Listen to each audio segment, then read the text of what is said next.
আপনারা জানেন যে মধুপুরে গারো আদিবাসীরা দীর্ঘ বছর ধরে আসলে এখানে বসবাস করছে। যে আমরা যতটুকু জানি আর কি, যতটুকু ইতিহাস জানি, সেই ইতিহাস অনুযায়ী আমরা জানতে পারি যে বন বিভাগ হওয়ার আগ থেকেই আসলে এই মধুপুরে এই আবিমায় আসলে গারোদের বসবাস। আর গারোরা আসলে বন কেন্দ্রে গিয়ে তাদের জীবন জীবিকা, বনকে ঘিরেই আসলে আদিবাসীরা তাদের জীবনযাপন, খাদ্য সংগ্রহ সব কিছুই আসলে বনকে ঘিরেই।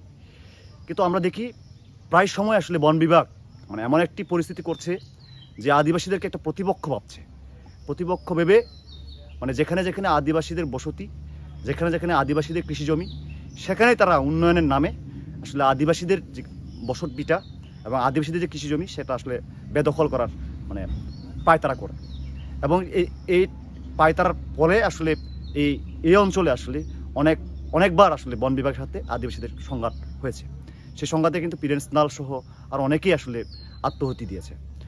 তারপরেও আমরা বারবার বলি যে বর্তমান সরকার আসলে তার নির্বাচনী ইশতেহারে তারা বলেছিল যে আমরা যদি ক্ষমতায় যাই তাহলে সমতল আদিবাসীর জন্য একটা পৃথক স্বাধীন ভূমি কমিশন গঠন করে দেবে। কিন্তু দুঃখের বিষয়, বর্তমান সরকার দীর্ঘ প্রায় 14 বছর আজকে তারা ক্ষমতায় আছে, কিন্তু তারা আমাদের যে স্বাধীন ভূমি কমিশন সেটা আসলে করে নেই। যার ফলে আসলে আমরা দেখতে পাচ্ছি মধুপুর সহ সমতল আদিবাসীদের এই অঞ্চলগুলোতে আসলে এই ভূমিকেন্দ্রিক যে সংঘাত, যে সমস্যা, সেটা আরও দিন দিন বৃদ্ধি পাচ্ছে।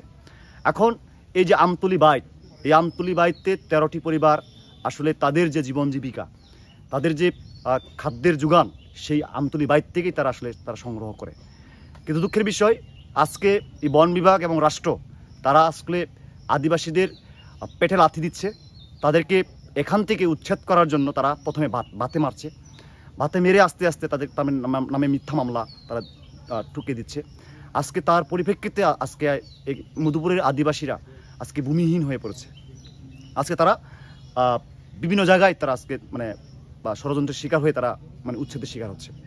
আজকে আমরা বারবার বলছি, বারবার আমরা সভা সমাবেশ করছি এবং বারবারই আমাদের সভা সমাবেশে এই স্থানীয় যারা ক্ষমতাসীন দলের নেতৃবৃন্দ এসে আমাদেরকে আশ্বাস দেয় যে এখানে লেক খনন হবে না।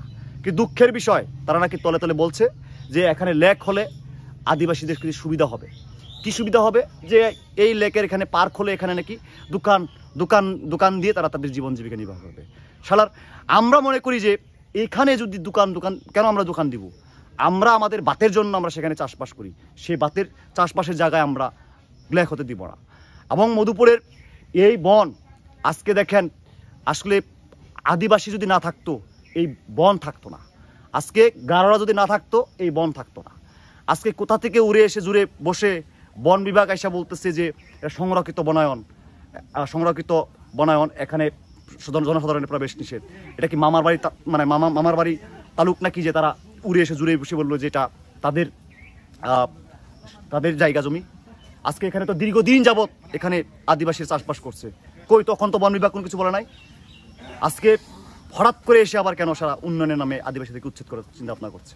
আমরা বলতে চাই, রাষ্ট্রকে বলতে চাই এবং সরকারকে বলতে চাই এবং বন বিভাগকে বলতে চাই, অবিলম্বে যদি এই লেক খনন বা লেক প্রকল্প যদি বাতিল না করা হয়, তাহলে আমরা যে ছোট ছোট আন্দোলন করছি এটা বৃহৎ আকারে নিয়ে আমরা রাষ্ট্রকে জানান দিতে চাই।